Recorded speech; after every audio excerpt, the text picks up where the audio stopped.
السلام علیکم ناظرین، امید ہے آپ سب خیریت سے ہوں گے۔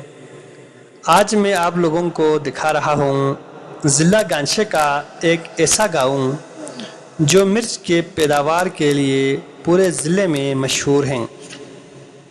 اس گاؤں کا نام یوچنگ ہے۔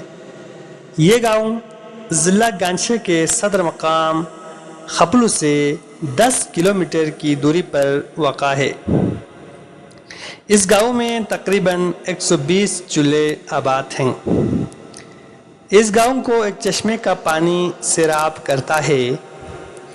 پانی کی قلت کے سبب کھیتوں کو پانی لگانے کے لیے باقاعدہ باری لگایا ہوا ہوتا ہے۔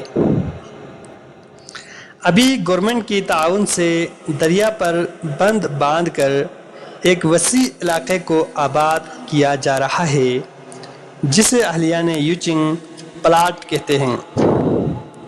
پلاٹ میں مرچ کاشت کیا جاتا ہے۔ یہاں سے پورے ضلع میں مرچ سپلائی کیا جاتا ہے۔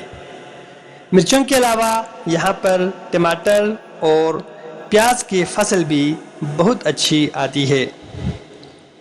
پہلے زمانے میں یہاں کے لوگ گاؤں گاؤں جا کے بارٹر سسٹم کے ذریعے مرچ بیچتے تھے۔ اب ایسا نہیں کرتے، بلکہ ابھی مرچ کی پیداوار کو خپلو شہر کے منڈی میں لے جایا جاتا ہے، جہاں پر ہاتھوں ہاتھ بک جاتا ہے۔ یہاں کے لوگ بہت محنتی اور دیندار ہیں۔ یہاں کے لوگوں میں بہت اتفاق و اتحاد پایا جاتا ہے۔ آئیے یوچنگ کی سیر کرتے ہیں۔